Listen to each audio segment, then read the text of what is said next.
It's Friday the 29th of October. I've changed the urgency from recent data coming in on cases and how many are ending up in hospital.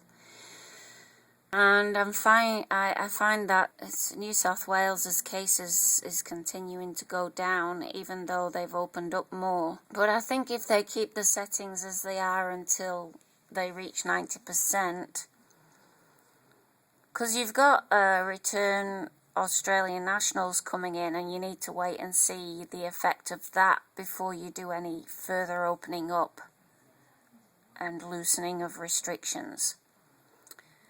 On the other hand, the ACT seem to have quite stringent restrictions for the most vaccinated state in Australia.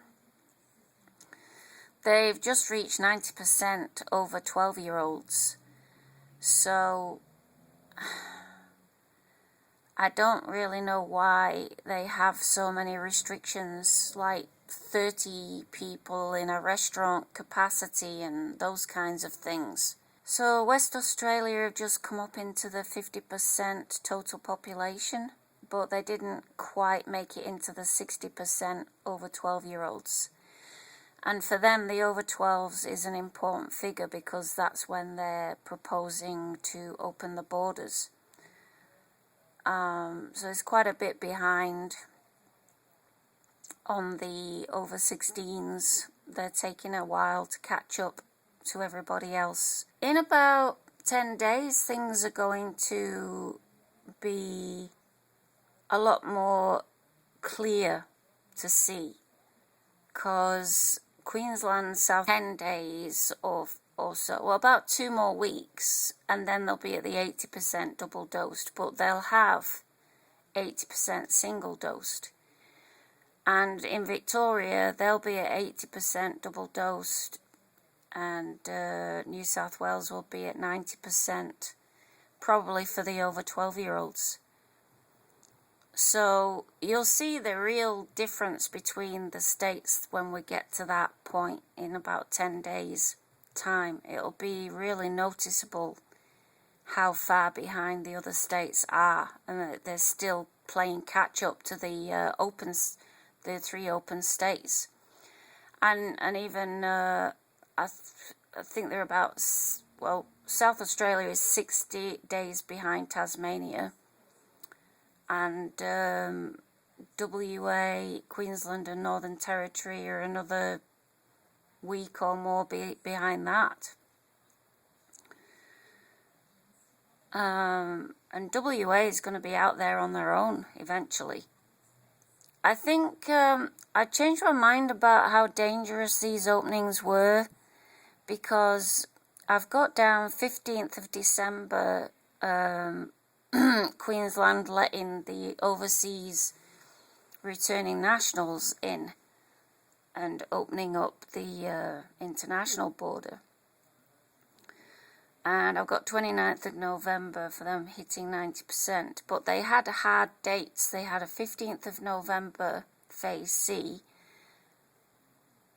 and 15th of December, I think I've written that right, for phase D. So I think what they're going to do is they're going to allow the nationals to come in, but they'll have to quarantine, but less, like maybe quarantine at home instead of in a hotel. So even though they are going to let the nationals back in, they won't have to quarantine. Or they'll have less quarantining. Whereas WA, they won't let them in unless they've quarantined in New South Wales for 2 weeks. So they can come back to New South Wales, they can't do anything about that. But from there, they're going to have to quarantine if they want to get back into WA. So really, it makes more clarity. There's no confusion. All the rules are clear. You don't have that confusing thing where they can come back in. Overseas travellers can come back in to New South Wales, and from there, without quarantining, they can get into Victoria. But you can't get in directly into Victoria. I mean, that might have changed now. They might have updated that. I mean, it's not, you can't just switch on a light switch. These flight plans and flight arrangements have to be geared up. They have to get flights coming back into the airports. They have to get all the airport crew back in there working, and so it's not an instant thing. They have to say, right, I'm gonna start flying into Victoria again. So that could have something to do with it. I'm a bit confused about what the restrictions are and under what circumstances they're letting people in on the 1st of November. So I need to, I don't know, get a good night's sleep and just watch it over and over until it makes sense, because at the moment I can't I can't make sense of it. I've got dates. I've written dates down. I've got a hard date for Tasmania and a hard date for Queensland for opening to the other states, and then opening to returning nationals.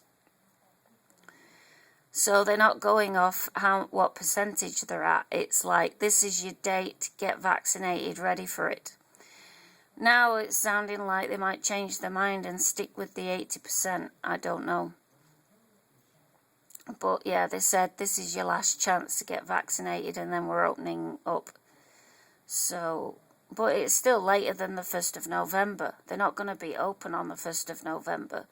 So people wanting to get back into Tasmania, Queensland, WA, Northern Territory are going to have to quarantine in some way. Either quarantine in the state they come to, or when they get back home. So things are looking a lot healthier now, and of course we've got some more days for WA to get up to over 12-year-olds 60% before 1st of November. Not that that's going to affect them, I don't think. But we have to see what happens, whether people are going to be starting complaining that they can't get back home. Like they're stuck in New South Wales and they want to get home. And I'll have no sympathy for those people, because they were warned. They know the rules about coming in to WA. So, but I think, you know, people know how to get around rules. They know how to sneak in. They figure out how to get in here, and then we're relying on honest people dobbing them in, basically. So total population is at 60.2%. Over 12s is at 70.9%, double dose. The national state average, that's where you add up all the states' averages and divide by 8, is at 73.1. And the official national average is 76.2. So I said that when they start allowing the return Australians back in the country, 4 of the states will be will be below 66%.